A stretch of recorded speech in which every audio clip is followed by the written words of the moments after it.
I'm certain a permanent indentation in the shape of your rear is starting to form on that thing. Wouldn't you say it's time for a change of clothes, Miles? You've been wearing that coat for who knows how long. So? Addie gave it to me. Besides, it gives me character. Right. Brooding detective in a long black coat. That's never been seen before. What are you talking about, Bill? Never mind. You should have let me be buried wearing my hat. At least it wouldn't be gathering dust like it is now. If I'd done that, it would be dust right now. Heh. Fair point. Pretty, but I'm glad I don't have a sense of smell anymore. Remember before you started taking that medicine and you could actually read a book for more than 10 minutes before falling asleep? You were a lot more fun to talk to back then. That's a fun little apparatus Adelaide got you. Very soothing. Watching it spin long enough puts me right to sleep. I'd say that's really more the soporifics doing. I always liked that self-portrait of Adelaide's mother, even if the eyes do always follow you around the room. Cozy little winter getaway. That would be a welcome change from the winters in this city. Don't worry, Miles. I don't watch when you and Adelaide are having your private time. It would be nice if you didn't spend the whole time humming. I thought you appreciated some romantic music.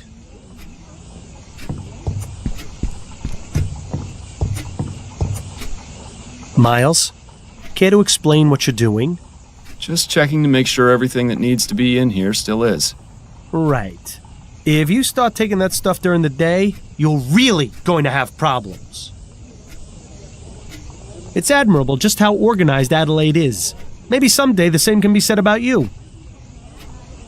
Ha, that poster brings back some memories. That's from around the time you two met, isn't it? Yes, back when Addie was singing at the Angel.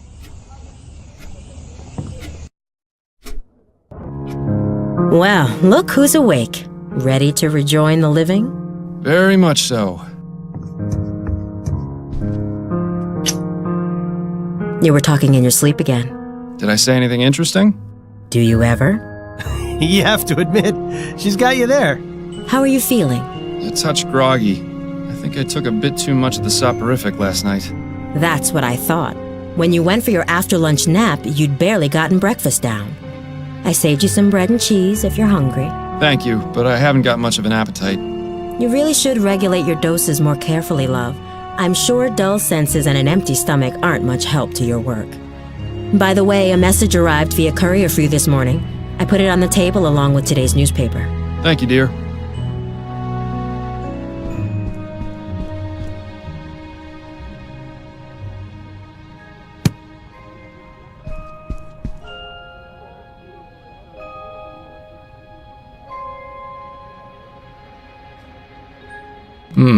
Upton says she's got a big case for me. Does she go into any more detail than that? No, but then you know Upton. Always on a need-to-know basis. Especially since she's been giving me these cases under the table. To be fair, they haven't exactly been anything of note. True, but she's still sticking her neck out for me. I can understand why she's so secretive about it. I think she just misses having you around the station. Poor Connie. With you quitting and me dying, she must be bored stiff at work. Anyway, I'm supposed to meet her at the ruined coffee house. That can't be right. It's not like Constance to make mistakes. She must have gotten in somehow. Guess I'll head over there and see what she's got then. You remember how much time Adelaide had to spend convincing you to sit for this? At least these days, with ferrotype tech advancing the way it is, these portraits can be done in just a matter of minutes. How are your parents doing these days? It's been ages since you wrote them.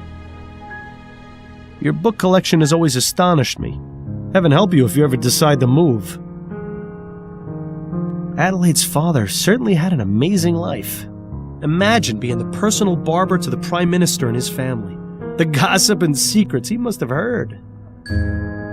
Ah, the Havisham case. Our first time out as partners. First in a long line of successful cases. It's nice to have a memory of the good old days. It's been so long since you used that desk. Did you even notice when Adelaide got rid of the chair? Building those model ships was a good way to pass the time between cases. Hopefully it'll be a while before you get enough time to build another one. Addie? Yes, dear? How's work going? You have any appointments today? Yes, one this evening. It's been a bit slow lately, but pretty soon it'll be debutante ball season, and all the Gascon grand dames will need their hair done. You sure I can't convince you to let me give you a little trim? You've been looking awfully scruffy lately. What's the point? I've got no need to go peacocking around town. You're the only girl for me. I like it when you're clean cut. It brings out your eyes. The way my eyes have been looking lately, I think it's best to keep them hidden. How are you? It feels as though we haven't seen much of each other these past few days. I've been fine. Addie, you're not a very good liar. What's on your mind? I'm worried about you, Miles. I know, but I've told you there's no need to worry about me. I'm all right. You're not all right, Miles. I may not be a good liar, but you can't fool me either. I am all right. What do I have to do to convince you of that? You could start by throwing out that sleeping medicine. It's turned you into a different person. I needed to sleep, Addie. I'll become an even worse person without it, believe me. I know Bill's death was hard for you. It was hard for all of us. But whatever it is that's bothering you, you know you can talk to me about it. That's what I'm here for. I know, my love. Your support means the world to me. I need some time to deal with things. That's all. It won't always be like this, I promise. Making promises you can't keep, eh, Miles? That'll end well. I've still got that song you sang last week at the Rutherford stuck in my head. You were amazing. Thank you, Miles. That was a lovely evening. I always enjoy it when Joseph brings out his violin and we can relive the old days. Certainly nicer than when he spends hours telling the exact same story whenever you visit. They were very glad to see you, you know. It's probably the most fun I've had in months, to be honest. They've invited us for dinner again in a couple of weeks, if you're feeling up to it. I hope I am. What's that you're reading? It's a collection of short stories by James Penstroke. It was just published earlier this month. Any good?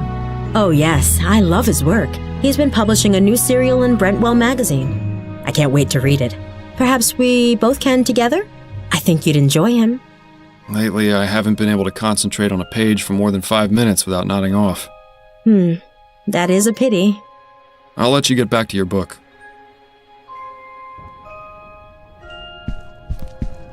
I shouldn't be gone too long. I look forward to your return.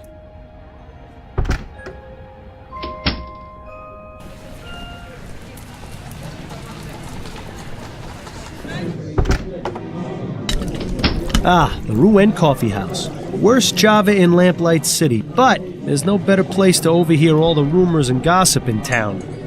Just make sure you don't get too close to the other patrons. Discretion was never your forte. All that metal and tubing just to serve a hot cup of coffee?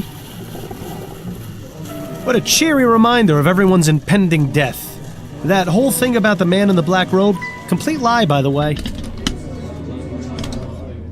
He and his friend are having quite the conversation. I bet it's really boring. Self-Portrait as a Desperate Man by B. Calvert. A bit like looking in the mirror, isn't it, Miles?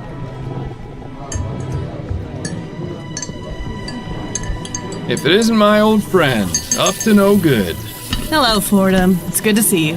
How did you get them to let you in here? It's rather simple, really. The owner and I have an understanding. He pretends women are allowed in coffee houses, and I don't report his unsavory business practices to Chief Snelling. Sounds like a good deal. What sort of unsavory business practices are we talking about? Oh, we haven't got time to get into that now. But take some advice. Don't order anything that isn't water. I got your message. What's going on? It's time for you to join the big boys again, Fordham. Your days of finding lost cats are over. So stop teasing me and tell me what it is already. Do you know Madame Laura Dupre? Laura Dupre? She's one of those Gascon grand dames, isn't she? That's right. I'm surprised you've heard of her. I didn't think you cared about those types of people. I don't, but Adelaide has several of them as clients. She gets paid to pretend to care about their lives, and I get to hear the sort of details. Madame Dupre died the day before yesterday. Her funeral was held this morning. My condolences. But halfway through the service, the mourners heard a loud knocking coming from inside her coffin. She wasn't dead? Apparently not. Nearly interred alive, although her doctor swears she had no pulse. Dupre's son Andrew was quick to suspect foul play. He accused a man named Albert Martin, and the police arrested him. So where do I come in? Sounds like the case has already been solved. I strongly suspect that Martin is innocent, especially considering the talk of him having used black magic on Dupre. The police feel they have enough evidence to convict, so they're not bothering to investigate any further. You're going to look into it and see if I'm right, then find the person who was really behind this. Why not just ask Madame Dupre herself? She hasn't spoken since the ordeal. Apparently, she's been catatonic since they pulled her out of the coffin. How unfortunate. If you'd like to question Mr. Martin, he's being held at the Bow Street Jail. Or you could take a look around his house. It's at 451 Compton Street in Worcester. And the Dupre home? That's at Emmeline and Comtesse, right across from the old Angeline convent. It's also possible you might run into the police during your investigation, since they're technically still on the case. Thanks for the warning. Was there anything you wanted to talk about before you get started? Yes, actually, I had a couple of questions. Let's hear them then. How are things going with you? Work is hectic as usual, and I'm spending my day off in here. But considering my home life is still a shambles, maybe this is the best place to be. I'm truly sorry about that. Don't be ridiculous. If it hadn't been for you, I'd still be chained to that philandering bastard. It hasn't been easy, but I'm much better off this way. Trust me. Anyway, work gives me something to focus on. I'm sure you can relate to that. Yes, and I'm grateful to you for getting me these case leads. I know you're taking a risk to do it. It's the least I can do. How about you? How's Adelaide? She's fine, although things between us could be improved, if I'm being honest. The less said about it right now, the better, I think. I'm sorry to hear that. You can talk to me about it if you need to, although I'm probably not the best person to ask for relationship advice. Don't suppose there have been any developments regarding Bill's murder? Unfortunately not. The department hasn't exactly been focusing on that case as a priority. The general attitude is that it was an accident. Bill died an honorable death in the line of duty. Would have been nice if they bothered saying that at the funeral. And of course there are still those who blame you for his death, Snelling being the first and foremost. But the man who killed him is still out there. Yes, I know, but it looks like you're on your own if you want to find him. My hands are tied. I can only ask around so much before the higher-ups get suspicious. Just don't give up. New Britannia may be a big city, but the criminal world is surprisingly close-knit. If you find any connections or leads during your other cases, be sure and let me know. I'll do the same if I find anything out. See, she has a priority straight. You could learn a lot from Upton. That's it, I think. Then you'd better get back to it. Well, I'm not entirely sure how this is going to help you find the flower shop burglar, but I suppose freeing an innocent man is a worthy diversion.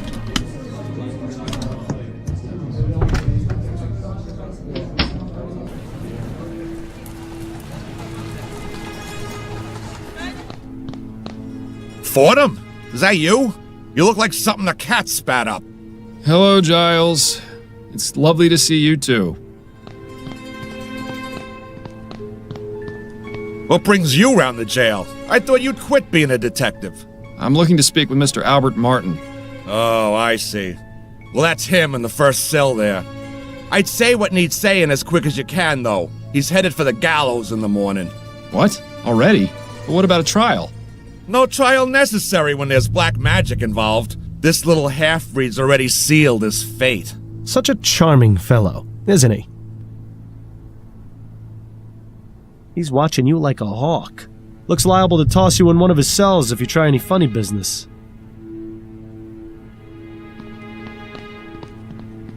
Mr. Martin? Who are you? My lawyer? No, I'm actually here to help you. The name's Miles Fordham. I'm a private investigator. How are you going to help me? I'm looking into the attack on Madame Dupre. I believe you're innocent. Oh, thank heaven. That's music to my ears. Would you mind answering a few questions for me? Friend, if it means saving me from the noose, I'll tell you nothing less than God's truth. Interesting choice of phrase for someone accused of using black magic.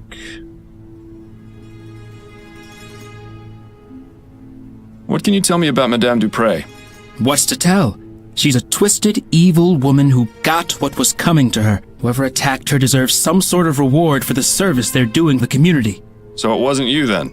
No, I'm innocent, Mr. Fordham. You have to believe me. I'm afraid you're not making that very easy right now, Mr. Martin. Do you know anything about the circumstances of Madame Dupre's supposed death? No, I had nothing to do with it. Then why did her son accuse you? Probably because he's just as ignorant as she is. What I meant was, how did her son know to accuse you? Have you had any contact with the family before? Yes, you could say that. Uh-oh. That gleam in his eye says it all. You see, I'm involved with Dupre's daughter, Juliet Montgomery. Dupre doesn't like that one bit. She even threatened me once. Is that right? Yes. She might have everyone else fooled, but that woman is the devil incarnate. I can't understand how something so heartless and cruel could have spawned someone as pure and, loving as my dear Juliet. He's not really helping his case much, is he? Tell me about Juliet. She's wonderful. Such a beautiful, kind soul. She hasn't come to see me yet, but I'm sure that's because of all the confusion in the last few days. Juliet wouldn't believe for a second that I would be capable of harming her mother. I'm sure of it. How did you two get involved? We met at the university. Your classmates? Hardly. They wouldn't allow someone like me to enroll there. Juliet studies botany. I work as an assistant in the greenhouse. We started talking, and she actually treated me like a person. To everyone else, I was just the boy who fetched the test tubes. But Juliet actually wanted to hear what I had to say. Had the same taste in books and art. Didn't just treat me like some piece of gardening equipment. She even shared some of her notes with me after I told her I was interested in botany as well. From there, things just got better. I don't expect you to understand or approve, but that's how it happened. Oh, you'd be surprised. It doesn't sound too different to how my wife and I got together. Except I was a detective and she was a singer at a bar. And she's... Yes, Mr. Martin. Anyway, back to the matter at hand. How often is Juliet in the greenhouse? Every weekday, but I doubt she's there now. She's probably trying to find out where I am and working to have me released. Somehow, I wouldn't bet on that. How did you end up in here? I was just minding my own business at home when the police showed up with no warning. They made some outrageous claims about me putting some sort of curse on Madame Dupre. The next thing I knew, I was here. Oh, Mama must be beside herself with worry. I just hope she's all right. What does your mother do, Mr. Martin? She helps people. I was hoping you'd be just a bit more specific. She provides spiritual help to those who seek guidance. She's a spiritualist. Not quite. She's more like... How can I explain it? You know how a priest holds mass to spread the word of God to the people? My mother holds services and calls on the spirits to walk among us, providing healing and guidance. So she's a religious leader? If you want to give her that title, it would be the most appropriate. And does this religion of yours have a name? You'd probably know it as voodoo, but it doesn't mean what you think it does. People are so quick to judge and portray us as evil when they have no idea. So you practice voodoo, do you? Are you making fun of me, Mr. Fordham? No, of course not. Apologies if it seemed as though I was. It's just that the police are convinced that black magic was involved in Madame Dupre's apparent death. That's because that idiot son of hers knew about my mother, and like all bigoted fools, assumed that we're involved in devil worship and the black arts. But I can assure you that this is most certainly not the case, Mr. Fordham. Of course, I didn't mean to imply. Just forget it. That's all for now. Wait, before you go, would you do me a favor? Would you go see my mother at our house and give her a message? You're at 451 Compton Street, right? Yes, that's right. Could you tell her I said St. Rock's dog is barking? I suppose I could do that, yes. Oh, thank you. Whatever happened to a simple I love you?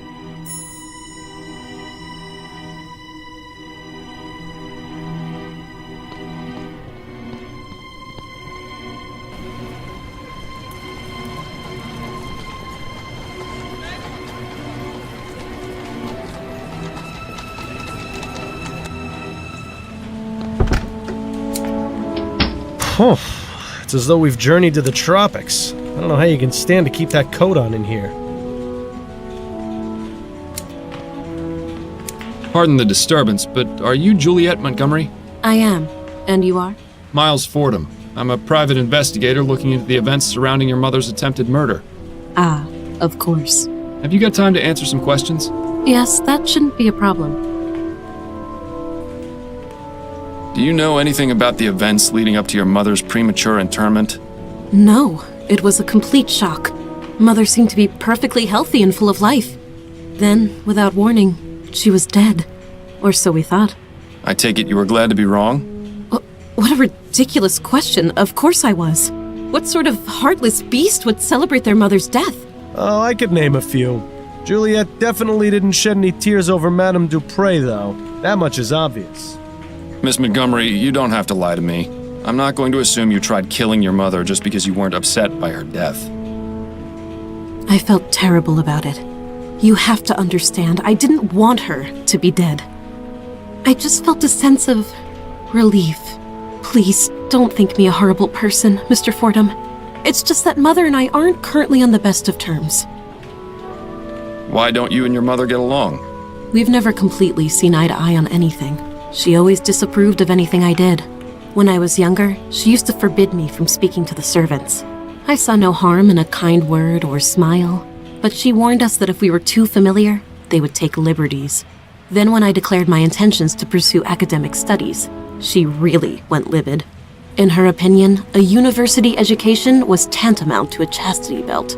What sort of man would want a wife with a head full of useless facts, she'd say.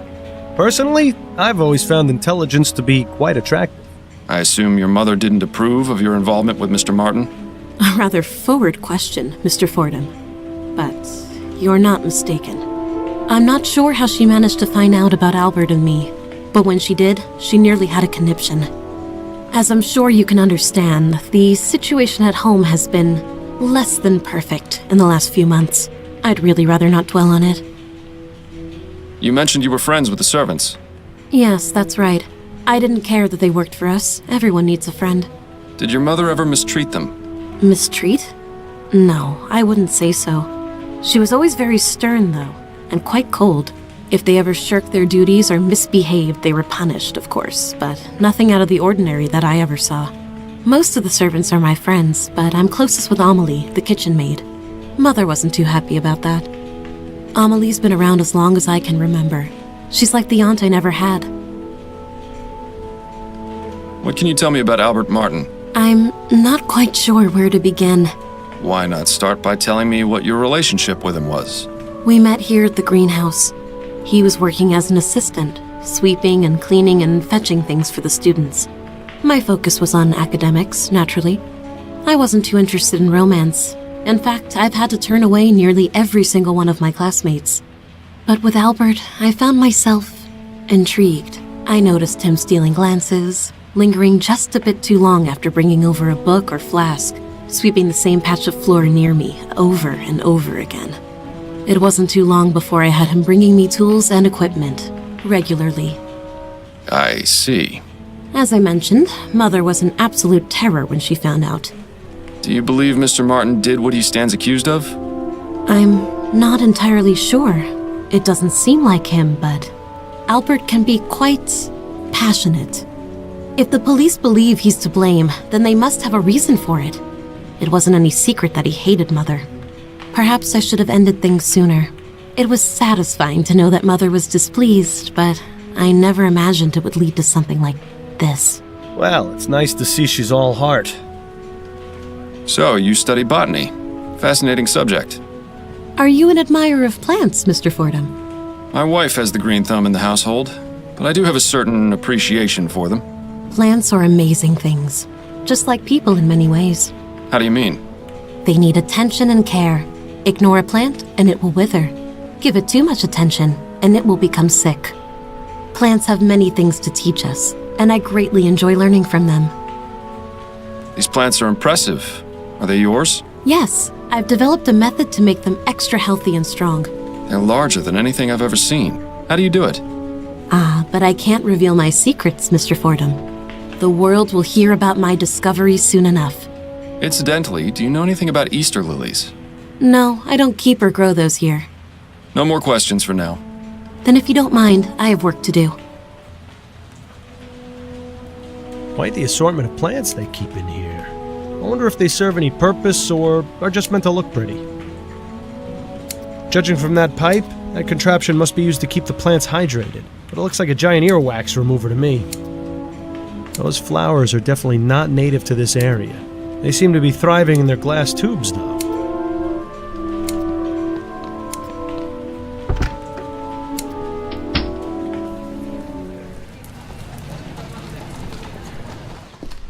Ah, Compton Street. We're not too far from Restaurant Row. When's the last time you ate, anyway? Please, let's not add eating to the list of things to nag me about.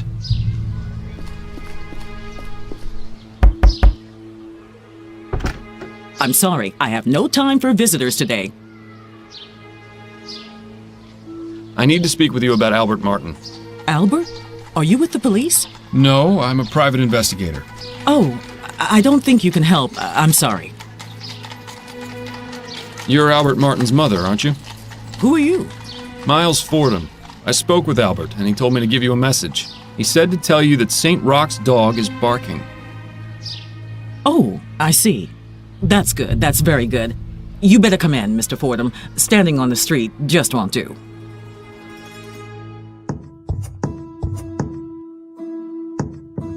Welcome to my home, Mr. Fordham. I am Sabine Martin. I hope you understand that Albert has nothing to do with this awful business. Would you care for some tea?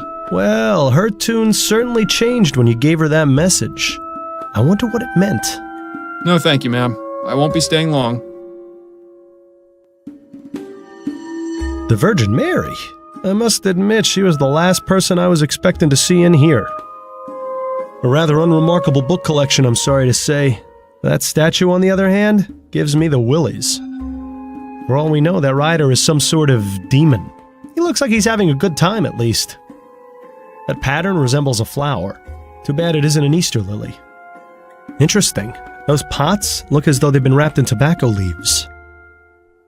It's some old man with a dog standing at the center of a crossroads. If that's meant to have any sort of significance, it's completely lost on me.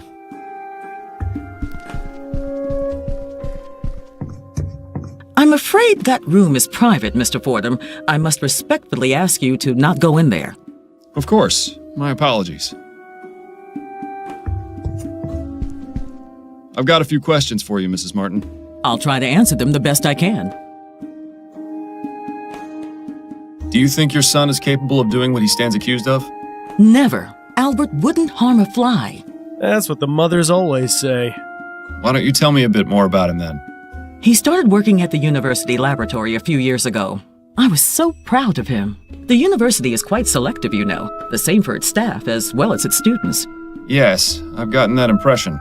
I always told Albert to be careful around those high society types, but that one always thinks with his heart first. Is she sure that's the correct body part? He's all the family I have, Mr. Fordham.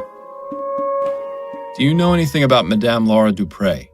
I never met her in person, but I know plenty about her. Like what? Nothing fit for a polite conversation, Mr. Fordham. But I can tell you this. Laura Dupre has far more enemies than she lets on. Does that include you or your son? It most certainly does not. What do you know about Juliet, Madame Dupre's daughter? I know Albert was smitten with her, no matter that I told him to be very careful around her kind. Those rich Creole families don't care much for people like us. To them, we're just a help. But from his telling, Juliet sounded to be a decent soul. It's a shame the same can't be said for her kin. If you'll indulge my curiosity, what exactly was the meaning of Albert's message? Saint Roch is the patron saint of dogs, as well as the falsely accused. If he sent the message along with you, it means he trusts you, and that I should too. Oh, I see. Perhaps you were hoping for something more? That's just the way of mysteries, isn't it? How do you mean? The thrill of the unknown is always more exciting than the truth. Mystery makes life a little more interesting. True, but if mysteries were really better unsolved, I wouldn't have a job. What exactly is it you do, Mrs. Martin? I provide services to the public. A delightfully vague answer if there ever was one. Give me something a bit more specific, please. I'm a Mambo Asugwe. That means I'm what you call a voodoo queen. I'd give you a detailed explanation of the responsibilities and duties of the role, but your time would be better spent clearing my son's name. Can you tell me a bit more about your religious practices? What I can tell you is that the ignorant whites in this city are afraid of us for no reason. Voodoo is not about black magic or dark spells or turning people into the living dead. It's about healing and life. Naturally, there are misguided souls who may try to use it for ill purposes, but I am not one of those. Sounds like you hit a sore spot. Might be a good idea to stop pressing her on this angle. I think I'll take you up on your offer for tea, after all. All right, Mr. Fordham. You'll have to give me a few minutes to heat up the kettle. I'll be back shortly.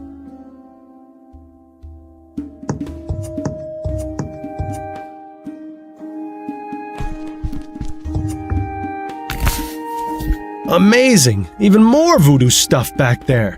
Why would she keep these particular items hidden from view? Good question. They obviously have some importance to her. I'd suggest asking, but I don't know if that's the best idea given how sensitive she seems to be about the subject.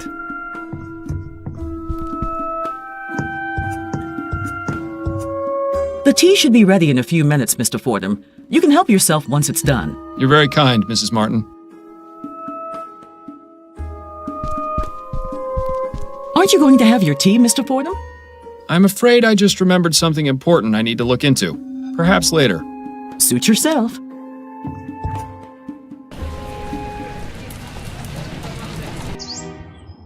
You are aware this is private property, sir? Yes, I'm Miles Fordham, private investigator. I'm looking into the incident involving Madame Dupre. I assume this is she? You assume correctly, Mr. Fordham. My apologies, but I thought the police had already made an arrest. That's right, but there's still some doubt as to the man's guilt. May I ask your name, sir? I am Dr. Fellows, Madame Dupre's private physician. I'm afraid she is in no state to be answering questions at present. Are any other members of the family home? Her son, Mr. Montgomery, is in the entrance hall. I had to give him a mild sedative to settle his nerves, but he should be all right to converse. Then if you don't mind, I'll have a look around. Doctor, may I ask you a few questions? Please be my guest. Tell me about Madame Dupre. She is a great woman and a pillar of the community. I cannot imagine why something like this could happen to her, or how someone could be capable of such a barbaric feat. Though this ordeal has been terrible, I am confident she will overcome. The power of her physical constitution is surpassed only by her strength of character. Do you think he'd say the same things if he wasn't on her payroll? I highly doubt it. What were the circumstances surrounding Madame Dupre's supposed death? Her son, Andrew, sent for me a few days ago after finding her unconscious and unresponsive. As I was unable to detect a pulse or breath, I had no other recourse but to declare her deceased. I judged that Madame Dupre had likely suffered a sudden cardiac arrest. It was most shocking to be proven wrong at a funeral. I can imagine. Where was the funeral held, by the way? St. Denis Cemetery. Madame Dupre wished to be interred in the tomb of her father's family, name of Chesterton. Perhaps I'll go have a look. How long have you been Madame Dupre's private physician? 5 years, and I've been practicing medicine for the past 30. I still spend a couple of days a week treating patients at Riverview Asylum. Oh, good. Maybe if you're lucky, he could be your doctor someday. 30 years is quite a long time.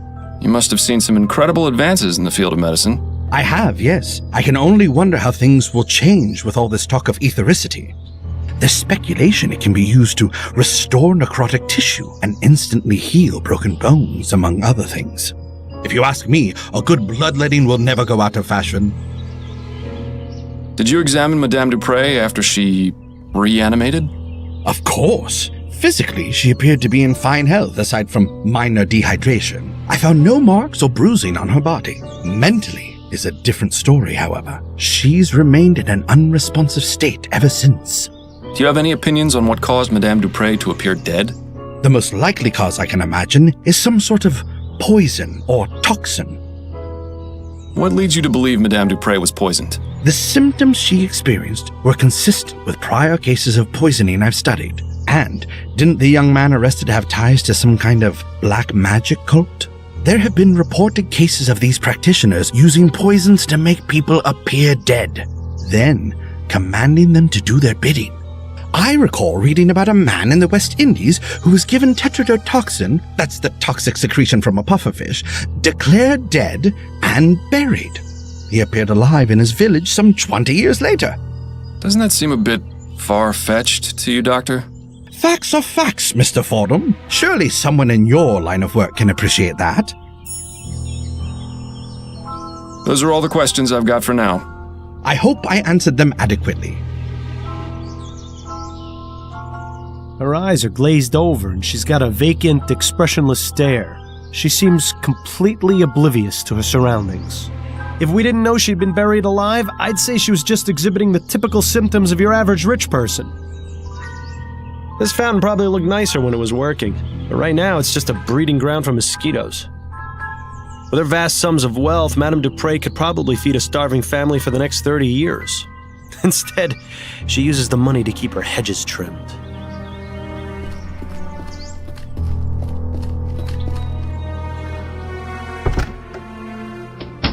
Oh, hello. Are you the new servant? No, I'm Miles Fordham. I'm a private investigator looking into your mother's attempted murder. How did you know I was her son? Oh, of course. You must have sensed it with your detective's intuition. I should have guessed by that giant head of yours. Are you feeling all right, Mr. Montgomery? Yes, I'm fine. Much better than when those pesky police officers were snooping around earlier. But I like you, Mr. Fordham. I can already tell you're not like them at all. Please, call me Andrew. Yes, well, I'll have a look around and I may need to ask you some questions. Do you think you can handle that? I can. In fact, I really look forward to it. If the good doctor gave him a mild sedative, I'd hate to see what the stuff you take would have done to him. What a beautiful parrot. Must have cost the Dupre's a cool copper.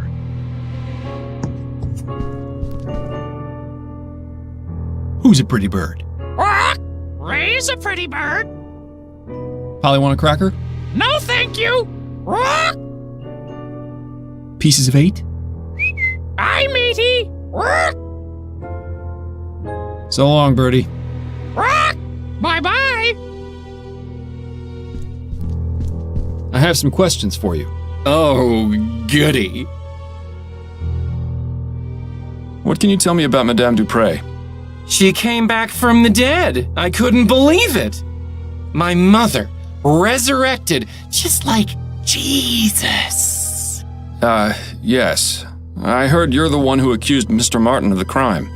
Oh, no, I already talked to the police about that. I don't want to think about it right now. How do you typically spend your days, Mr. Montgomery? What are your interests? Oh, a little of this and a little of that. Nothing as exciting as what you do, I'm sure. Ooh, tell me, do most bad people start crying when you catch them? I'll bet it's a laugh riot to see them sobbing away. No, Mr. Montgomery, most of them don't. Well, that's a real shame, isn't it? What can you tell me about your sister, Juliet? I'm reminded of a famous quote, Mr. Fordham. Parting is such sweet sorrow. Let us part on good terms and avoid the subject altogether, please. That's a rather exotic bird you've got. I like looking at him. He has such pretty colors, doesn't he? That he does. You know, I've always wondered what he might taste like. Is that bad, do you think? I really couldn't say, Mr. Montgomery. Thanks for your time. No, thank you for yours. This is ridiculous. He won't be of any use in this state. If it takes him as long to snap out of it as it takes you, we'll be waiting around here until noontime tomorrow. There has to be a way to bring him back to his senses. Maybe that quack outside knows something of use. Dupre looks like she's holding on to that poor bastard for dear life.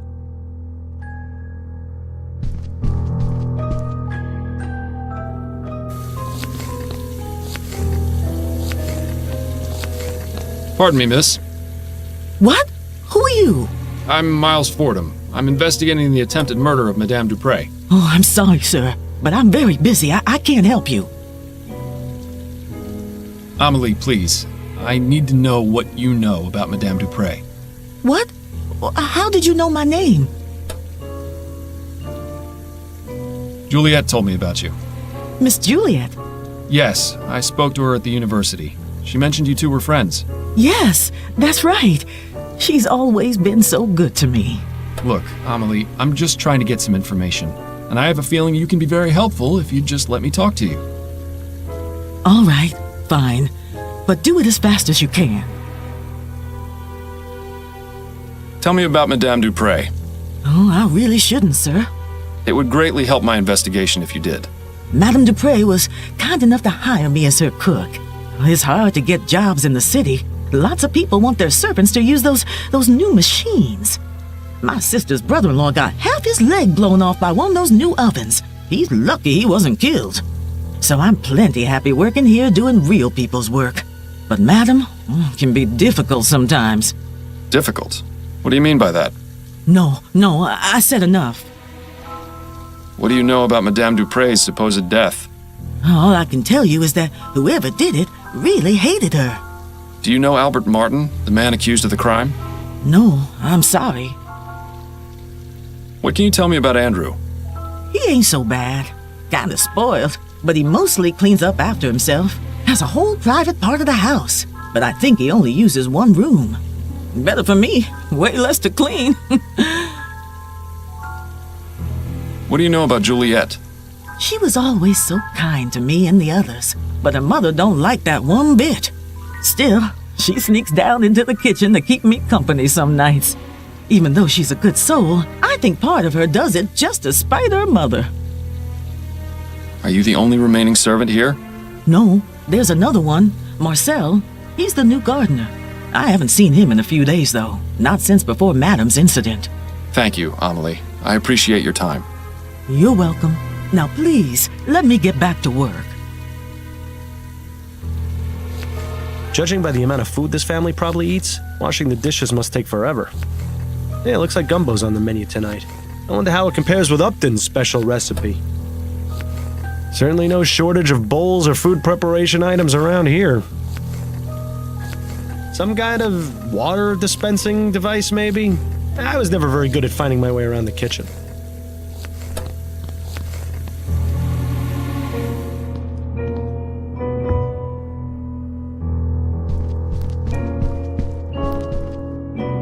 A horrible little porcelain figurine. Madame Dupre didn't strike me as the type to play with dolls.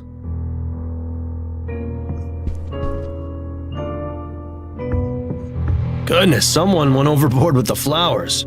This brings back some memories, doesn't it? Ones I'd rather forget. These should be useful. The Science of Pharmacology. I'm sure it's riveting stuff. It looks as though this folded piece of paper is being used as a bookmark. I hope remembering what page they were on wasn't too important. Looks like it's a letter for Andrew.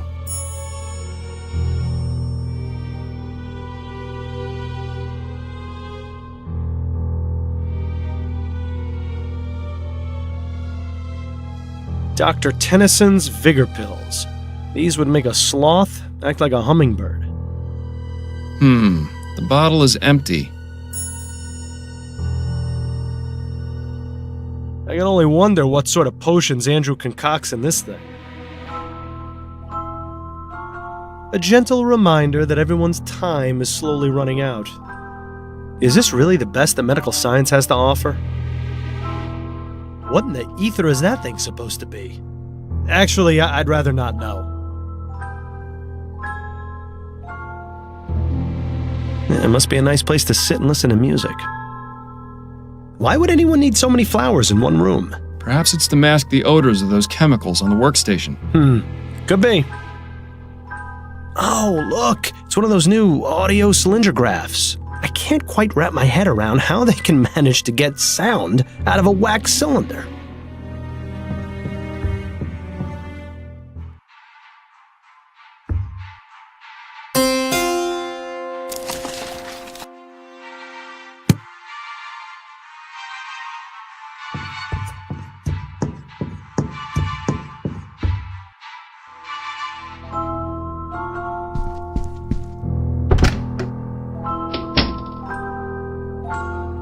Juliet really likes plants and flowers, doesn't she? I've never seen so many beauty products together in one place. Doesn't look like they get used much, though.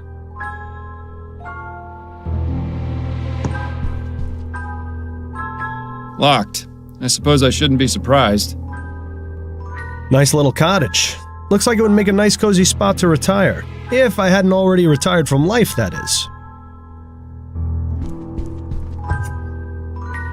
They're all empty. How unusual. Not to mention disappointing.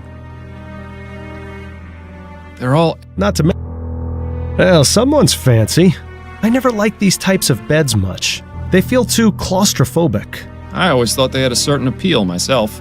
Yes, you would think that about a bed that lets you shut out the rest of the world.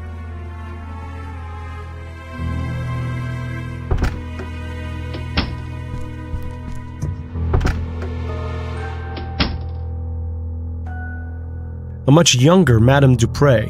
I suppose that's a nice alternative to a mirror. A much Ooh, a fainting couch. You know, I always wanted one of these, but I never fainted enough to justify buying one.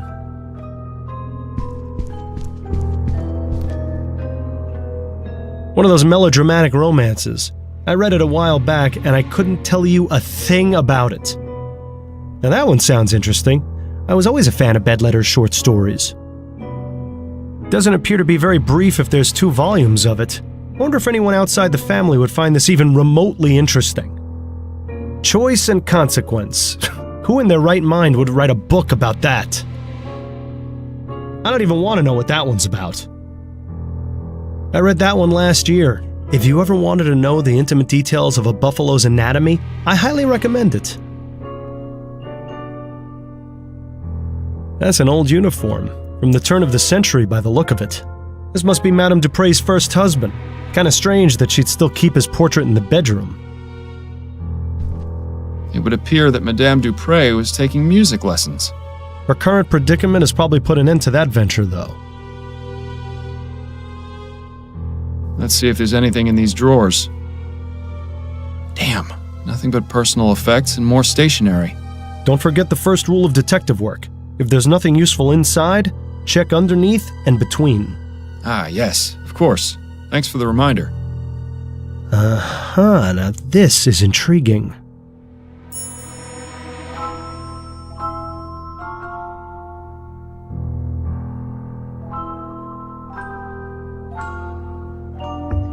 You've got some huge bags under your eyes, Miles. Reminds me of the case we had on that strange train. Don't remind me.